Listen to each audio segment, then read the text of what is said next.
Hi everyone. Sainik ఈ counselling round 1 కి సంబంధించిన రిజిస్ట్రేషన్ నిన్నటితో క్లోజ్ అయింది. అలాగే ఈ రౌండ్ 1 కి సంబంధించిన రిజల్ట్ మనకి ఏప్రిల్ 6వ తారీఖున రాబోతుంది. అండ్ రౌండ్ 1 లో ఎవరెవరికైతే సైనిక్ స్కూల్లో సీట్ వచ్చిందో సో సీట్ వచ్చిన ప్రతి ఒక్కరు కూడా ఏప్రిల్ 15వ తారీఖు నుంచి document verification come medical test కి అయితే వెళ్ళవలసి ఉంటుంది. అండ్ డాక్యుమెంట్ వెరిఫికేషన్ వెళ్ళేటప్పుడు ఏ డాక్యుమెంట్స్ తీసుకువెళ్ళాలి, దీనికి సంబంధించి వీడియో నేను ఆల్రెడీ పోస్ట్ చేశాను. సో మీలో ఎవరైనా ఆ వీడియో చూడాలనుకుంటే మాత్రం ఆ వీడియోకి సంబంధించిన లింక్ నేను ఈ వీడియో కింద డిస్క్రిప్షన్ లోను అలాగే కామెంట్ బాక్స్ లో కూడా పిన్ చేసి ఉంచుతాను. సో ఆ లింక్ క్లిక్ చేసి మీరు ఆ డాక్యుమెంట్ వెరిఫికేషన్ సంబంధించిన వీడియోని మీరు చూడొచ్చు. సో ఈ వీడియోలో మనం ఏం డిస్కస్ చేద్దామంటే ఏప్రిల్ 15వ తారీఖు నుంచి మీరు మెడికల్ టెస్ట్ కి వెళ్ళవలసి ఉంటుందని చెప్తాను కదా.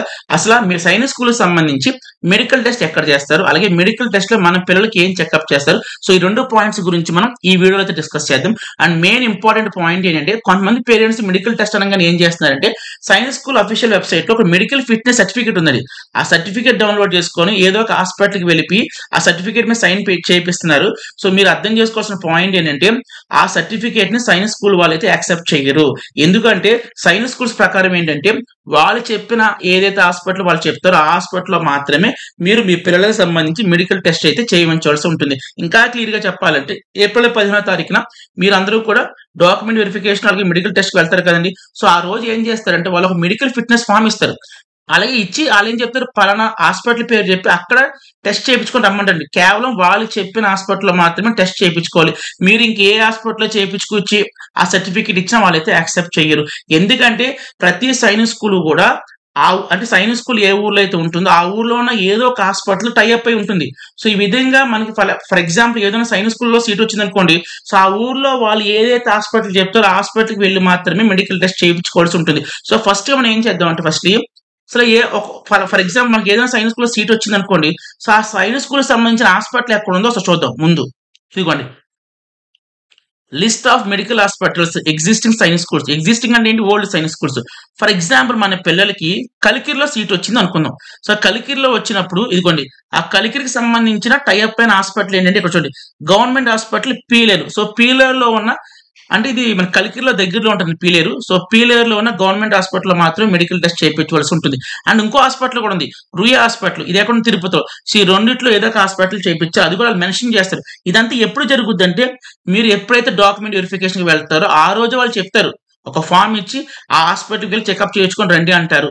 నెక్స్ట్ కోరుకొండ. సో విజయనగరం ఉంది కదా, ఒకవేళ కోరుకొండలో కనుక మనకి సీట్ వస్తే దానికి సంబంధించిన హాస్పిటల్ ఏంటంటే ఇది గవర్నమెంట్ జనరల్ హాస్పిటల్.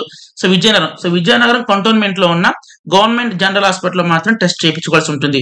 నెక్స్ట్ ఇదిగోండి కొడగు అంటే కర్ణాటక. ఒకవేళ ఈ స్కూల్లో సీట్ వచ్చింది అనుకోండి, డిస్ట్రిక్ట్ హాస్పిటల్ మదికేరి ఇక్కడ చేయించాలి. నెక్స్ట్ కాజకోటం ఇది కేరళ, దీనికి సంబంధించిన అడ్రస్ ఇది. నెక్స్ట్ భువనేశ్వర్ ఒడిషా, ఇదిగోండి పిగ్మర్ అండ్ క్యాపిటల్ హాస్పిటల్ భువనేశ్వర్, ఇక్కడ ఈ అడ్రస్. సో మీరేం వరి అవ్వక్కర్లేదు, ఎందుకంటే ఇక్కడ ఉన్న 33 సైనిక్ స్కూల్స్ లో ఏ స్కూల్లో సీట్ వచ్చినా మీరు డాక్యుమెంట్ వెరిఫికేషన్కి వెళ్ళినప్పుడు వాళ్ళకి చాలా క్లియర్ గా అడ్రస్ చెప్తారు. సో పలానా చోటుకి ఇలా చేయించుకుంటారంటే అని చెప్పి.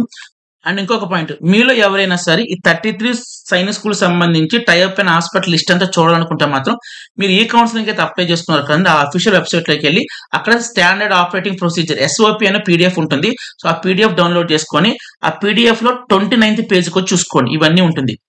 సో ఈ విధంగా మీరు ఏ సైనిక్ స్కూల్ ఏ హాస్పిటల్ టైఅప్ అయింది ఈ విధంగా చూసుకోవాలి. కేవలం వాళ్ళు మెన్షన్ చేసిన హాస్పిటల్లో మాత్రం మెడికల్ టెస్ట్ చేయించుకోవాల్సి ఉంటుంది. సో సెకండ్ పాయింట్ ఏం డిస్కస్ చేద్దామంటే కొన్ని సో మెడికల్ టెస్ట్ కి మనం హాస్పిటల్కి వెళ్తాము. హాస్పిటల్కి వెళ్ళిన తర్వాత అసలు ఏం టెస్ట్ చేస్తారు, సో నేను మేజర్ గా టెస్ట్ చేసే పాయింట్స్ చెప్తాను. మిగతా BP బ్లడ్ ఇవన్నీ టెస్ట్ చేస్తారు. సో నేను మెయిన్ గా టెస్ట్ చేసే పాయింట్స్ మాత్రం చెప్తాను. ఫస్ట్ ఐ అండి. సో ఐ చెకప్ చేస్తారు. అంటే ఐ చెకప్ అంటే మెయిన్లీ చేసేది ఏంటి, సైట్. మీకు డౌట్ రావచ్చు, సార్ సైట్ అని మీరు అంటున్నారు, మా పిల్లలు సైట్ ఉంది, మరి సీట్ వస్తుందా సీట్ రాదంటే యాక్సెప్ట్ చేస్తారండి. సైట్ ఉన్న యాక్సెప్ట్ చేస్తారు. మరీ ఎక్కువ సైట్ ఉంటే తప్ప, తక్కువ సైట్ ఉన్నా సరే అంటే వాళ్ళకంటూ ఒక రేంజ్ ఉంటుంది, ఆ రేంజ్ వరకు అయితే మాత్రం సైట్ ఉన్నా సరే వాళ్ళే యాక్సెప్ట్ చేస్తారు. ఎందుకంటే మన సైన్స్ స్కూల్లో కొంతమంది స్టూడెంట్స్ తీసుకుంటే స్పెట్స్ పెట్టుకుని ఉంటారు. కొంతమంది అనొచ్చు ఏ హెడ్ కూడా స్పెట్స్ పెట్టుకుంటారు కదా అంటే, నేను కొంతమందితో మాట్లాడండి. సో ఎవరైతే స్పెట్స్ పెట్టుకున్నారో వాళ్ళతో మాట్లాడిన వాళ్ళకి కూడా సైట్ ఉంది, కొంతవరకు సైట్ ఉన్న వాళ్ళు యాక్సెప్ట్ చేస్తారు, మరి ఎక్కువ ఉంటే తప్ప. సో ఫస్ట్ వన్ క్లియర్ కదండి. నెక్స్ట్ ఐ అయితే చెక్ చేస్తారు. నెక్స్ట్ మేజర్ ENT చెక్ చేస్తారండి. సో ENT అంటే మన అందరికి తెలిసిందే, ఇయర్, నోస్, థ్రోట్. సో ఇక్కడ పాయింట్ ఇయర్ కి సంబంధించి నేను పాయింట్ చెప్పాలనుకుంటున్నాను. సో మిమ్మల్ని ఏ రోజు అయితే డాక్యుమెంట్ వెరిఫికేషన్ మెడికల్ టెస్ట్ రమ్మంటారో, ఏ రోజు రమ్మంటారో సో ఆ రోజు 2 రోజులు ముందే మీరు ENT హాస్పిటల్కి వెళ్ళండి. మీ ఊర్లోనే ENT హాస్పిటల్కి వెళ్ళిపోండి. వెళ్ళిపోయి చెవులో ఈర్ ఉంటుంది కదండి, ఈర్కి సంబంధించి వ్యాక్స్ క్లీన్ చేయించండి, అంటే గులుము అంటారు. సో చెవులో ఉన్న ఈ వ్యాక్స్ మొత్తం క్లియర్ చేయించండి. ఎందుకంటే మీరు అక్కడికి వెళ్ళిన రోజు కూడా ఫస్ట్ వాళ్ళు ఈర్కి సంబంధించి వ్యాక్స్ క్లీన్ చేయించమంటారు. సో దాని బదులు మనం 2 days బిఫోరే ఈర్కి సంబంధించి వ్యాక్స్ అంతా కూడా క్లీన్ చేయించండి. దీన్నే గులుము అంటారు. నెక్స్ట్ నోస్ అంతా చెక్ చేపిస్తారు. నెక్స్ట్ థ్రోట్ చెక్ చేస్తారు. సో మేజర్ అయితే ఇవే, మిగతా అంతా కూడా ఫార్మాలిటీ. ఇంకో పాయింట్ చెప్పమంటారా, every 10 members 10 students 9 members medical test లో అయితే మనం సెలెక్ట్ అయిపోతారు. ఎక్కడో ఒకళ్ళు మాత్రం మిగిలిపోతారు తప్ప. సో మాక్సిమం అయితే బాగానే చేస్తారండి. మీరు మరీ అంత వరి అవ్వద్దు, మా పిల్లోడికి ఈ ప్రాబ్లం ఉంది, మా పిల్లోడికి ఈ ప్రాబ్లం ఉంది, తీసుకుంటారు లేదని చెప్పి అంత వరి అవ్వకలు. సింపుల్ గా మీకు అర్థమయ్యేలా మాట్లాడుతున్నాం. ఎవ్రీ 10 students 9 students అయితే మాత్రం మెడికల్ టెస్ట్ లో క్లియర్ చేసుకుంటారు. పెద్ద పెద్ద మేజర్ హెల్త్ ప్రాబ్లమ్స్ ఉంటాయి తప్ప వాళ్ళు ఏం మిమ్మల్ని రిజెక్ట్ చేయరు.